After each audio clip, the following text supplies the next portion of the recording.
Boa noite de novo e bem-vindo. Há bocadinho falávamos aqui da questão daquilo que foi a atuação de Bad Bunny e agora fazemos aqui um paralelismo entre um álbum de outro artista. Exatamente, é muito interessante nós aqui repararmos que Bad Bunny representa vários pontos da música latina. É o pop latino, mas aquela atuação especificamente, e nós vimos a palavra a um determinado momento, a palavra perreo, não é? No estádio. Isto é uma palavra que muitas vezes, quando não se conhece a língua espanhola, pode não se compreender perfeitamente o que é que ela é. A palavra deriva da palavra cão, em espanhol, perro, e na realidade aquela dança que nós vimos há pouco, de facto, cria uma união entre duas pessoas. Classicamente costumam ser um homem e uma mulher, mas numa lógica mais progressista pode também ser com pessoas do mesmo sexo, por exemplo, e de facto fazem isto que em espanhol se diz perrear, que seria perrear traduzido para português, e nós aqui temos dois autores que Bad Bunny na atuação não mencionou, mas de facto o Bad Bunny, por exemplo, mencionou Daddy Yankee e também Tego Calderón. Aqui temos outros importantes cantores desta realidade do reggaeton, que são o Alexis e o Fido. Isto foi um álbum deles, nós podemos ver ali atrás, em baixo dos nomes, Perreologia, que eles costumam dizer que é a ciência que estuda o perreo. Como é óbvio, nós sabemos que este tipo de dança tem uma carga sexual extremamente forte e é algo que nós não podemos descartar aqui. É muito interessante também perceber que Bad Bunny, em alguma medida, tenta também avançar uma agenda dentro da comunidade latina que é mais progressista. Aliás, até há uma música em grande medida concebida por ele, que é o Io Perreo Sola, que é uma pessoa que dança, logo esta dança do reggaeton, afinal é o reggaeton, não é o reggae, não confundir, são duas coisas distintas. E, na realidade, é algo que seria impossível se nós compreendermos isto classicamente. Agora, há, de facto, um grande choque para uma parte da comunidade anglófona norte-americana e nós vemos também imagens que estão a circular durante a atuação e eles ficam um bocado de boca aberta a olhar para isto e não percebem, de facto, esta cultura do perreo que, mais uma vez, acaba muitas vezes por representar as mulheres da América Latina como mulheres fáceis ou mulheres só interessadas em sexo, sem qualquer tipo de capacidade intelectual. Bad Bunny está a tentar, creio eu, romper esse estereótipo, mas em alguma medida pode ter o efeito contrário, ou seja, ele pode reforçá-lo, é algo que nós devemos continuar a acompanhar, porque Bad Bunny, sem dúvida, vai continuar a dar cartas e é uma figura cada vez mais determinante para a comunidade latina nos Estados Unidos da América. E para já também importa dizer que desde esta atuação não há notícias ainda de Bad Bunny e as redes sociais, por exemplo, todas as publicações foram apagadas, portanto haverá aqui também outra coisa que possamos abordar amanhã. Absolutamente. Olhando agora para o Médio Oriente, hoje já veio a público aquilo que foi o encontro entre Trump e Netanyahu ontem na Casa Branca. Sabe-se que a reunião durou cerca de 3 horas. J.D. Vance também já veio dizer alguma coisa sobre o assunto e referiu que a opção nuclear não é a única na mesa para a tensão no Irão. Está-se a referir então a que outras opções? Poderia ser a questão dos mísseis balísticos iranianos.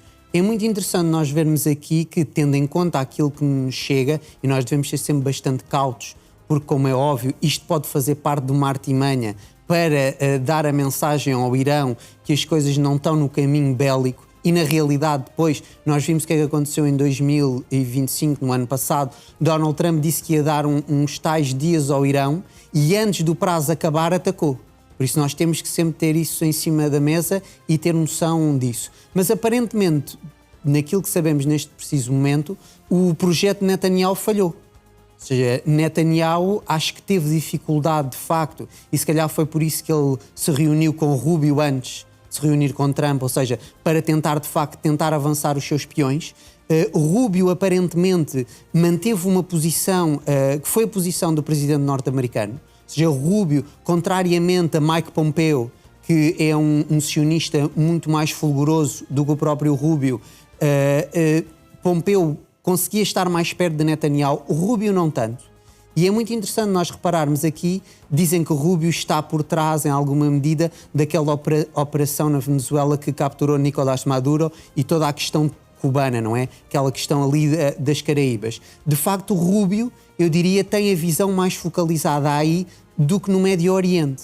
E, pela questão do presidente Donald Trump, sempre em conjunto aqui com o seu vice-presidente J.D. Vance, tem uma visão que não é a visão de Benjamin Netanyahu e, de facto, querem continuar a dar um espaço muito amplo à questão diplomática. Ou seja, nós tivemos várias comunicações que nos foram chegando que Israel ia pedir mão livre para atacar ou para operar militarmente em território iraniano e, aparentemente, isso depois saiu de cima da mesa, ou seja, as pessoas já não estão a falar disso. É muito provável que os Estados Unidos da América, através da liderança de Trump, queiram equilibrar mais a realidade na região. É muito interessante porque na política interna norte-americana, por exemplo, muitas pessoas pensam que Kamala Harris iria ser um maior problema para Benjamin Netanyahu, porque ela é de esquerda, Netanyahu é de direita e assim. De facto, a minha análise contradiz essa realidade. Eu creio que Donald Trump, em alguma medida, cria mais problemas ao projeto sionista. Porquê? Exatamente porque Donald Trump não é um político clássico. Os políticos clássicos na América têm uma grande proximidade, desde os níveis mais baixos até à presidência, com os interesses israelitas. Muitas vezes, quer dizer, a geopolítica, nós temos que perceber as forças que de facto moldam o nosso mundo. É assim, Donald Trump não é um presidente anti-sionista, muito pelo contrário, mas o sionismo de Donald Trump não é o sionismo ao qual os dirigentes israelitas estão habituados. Ou seja, Donald Trump vai incrementar mais camadas, por exemplo, a camada negocial. Muitos apontam, Donald Trump tem esta diplomacia transacional, não é uma palavra que nós ouvimos bastantes vezes, e de facto, em alguma medida, isso acaba por ser verdade, e Trump vai inserindo aqui uma realidade com os seus parceiros muçulmanos na região que não é nada boa para a visão que Israel tem. Sempre a pensarmos aqui no plano de Edinon, que remonta ao início dos anos 80 do século passado, e aquela lógica de grande Israel, não é? Israel que continua a expandir-se e Donald Trump deu a sua promessa aos países na região que ia tratar da questão palestiniana e da questão da Cisjordânia, e nós nunca nos podemos esquecer que, de facto, aquilo que está a acontecer na Cisjordânia, ou seja, a colonização israelita, a expropriação e o ataque às pessoas que lá habitam, não é, aos palestinianos, é algo muito sensível naquela região do globo. E Donald Trump promete aos seus aliados árabes que vai tratar dessa questão. Ora, eles quando falam e dizem, bem, nós estamos a seguir o plano montado pelo presidente Trump. Ora, quando Netanyahu embate com esse plano, ele está a meter em causa a autoridade do presidente norte-americano. E Trump, como é óbvio, não gosta nada disso. Olhando agora para a guerra na Ucrânia, entretanto já foi confirmada a nova ronda de negociações de paz na Ucrânia, é já na próxima semana. Entretanto, destacar aqui algumas declarações que foram ditas hoje.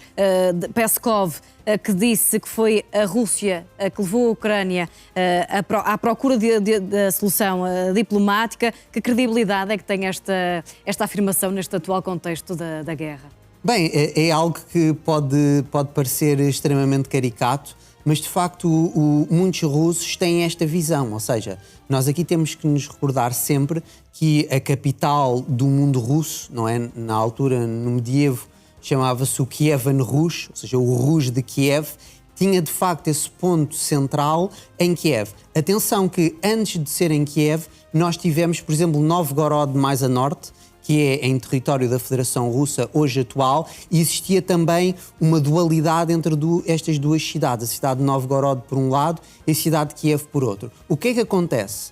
Quando os mongóis chegam, em alguma medida, essas pessoas que estavam em Kiev vão se mover para o norte, porque como o território era mais denso e era mais florestal, era mais difícil para os mongóis fazerem ataque. Então, em alguma medida, os russos atuais consideram-se herdeiros desse Estado, do Rus de Kiev. Aliás, se nós pensarmos num dos homens que é muito próximo de Vladimir Putin, estamos a vê-lo aqui nas imagens, o patriarca Cirilo, o patriarca de todas as Rússias. Lá está, estas todas as Rússias fazem menção às 3 Rússias históricas.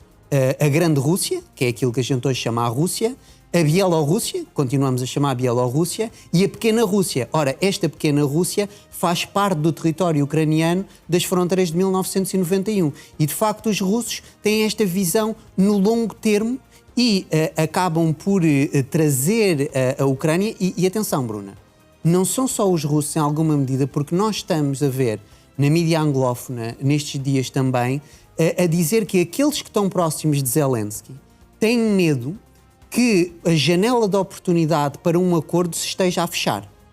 E é muito importante aqui compreender isto.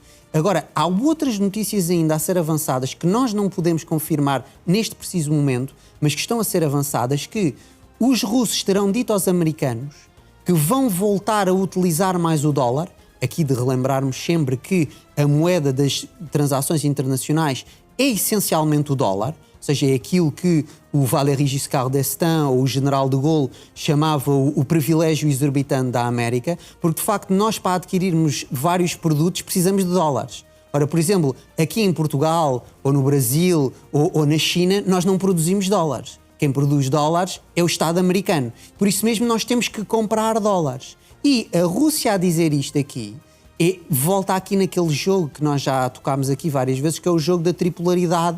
E porquê é que isto interessa muito aos ouvidos norte-americanos? É para puxar a Rússia da aliança com a China, porque nós sabemos que a China, em alguma medida, quer que a sua moeda, neste século, substitua o dólar americano. E, em alguma medida, aqui a Rússia está também a tentar lidar com realidades que, por um lado, é a realidade dos BRICS, não é? Com o Brasil, com a África do Sul, com a própria Índia, mas ao mesmo tempo manter um canal privilegiado com os Estados Unidos da América. E vai ser muito importante a decisão da Federação Russa para a economia mundial, perceber se a Rússia de facto vai andar numa lógica dos BRICS nos próximos anos e vai tentar de facto que os próprios BRICS criem uma moeda e passem a fazer as transações todas fora do dólar, ou se a Rússia vai meter um pé atrás e vai, de facto, voltar a utilizar mais o dólar norte-americano. Isto é extremamente importante e nós temos, sem dúvida, que continuar a seguir esta realidade, porque muitas vezes, quando falamos de economia, as pessoas tendem a menosprezar o papel da moeda. Ora, nós não podemos fazê-lo, Bruna. O papel da moeda é extremamente importante. Aliás, se nós formos a pensar nos elementos da soberania, como a Marie-France Garot interpretava o Jean Baudin, um dos elementos da soberania é, de facto, o battre-monnaie. Seria cunhar moeda traduzida à letra para português, ou seja, um Estado que não cunha moeda não é um Estado soberano. E a moeda, de facto, vai complementar uma realidade que é a realidade financeira. Ou seja, é sempre importante nós percebermos isto. Os Estados Unidos da América vão herdar do Império Britânico e da City de Londres a supremacia financeira, digamos, mas vão herdar a supremacia monetária de outro império, do Império Espanhol, e voltamos aqui a falar da hispanidade e chocamos, pelo menos parcialmente, com Bad Bunny e a imigração latina. Porque é assim, nós temos que ver esta realidade integrada. Os norte-americanos sempre tiveram isto muito patente e esta questão da moeda tem aqui a Ucrânia no meio. Ou seja, a Ucrânia vai sofrer bastante se a Rússia e os Estados Unidos chegarem a um acordo, porque em alguma medida, aliás, quem já esteve em território ucraniano sabe disto. Nas zonas na Ucrânia, principalmente, também em África, mas a Ucrânia é um país da Europa, não é?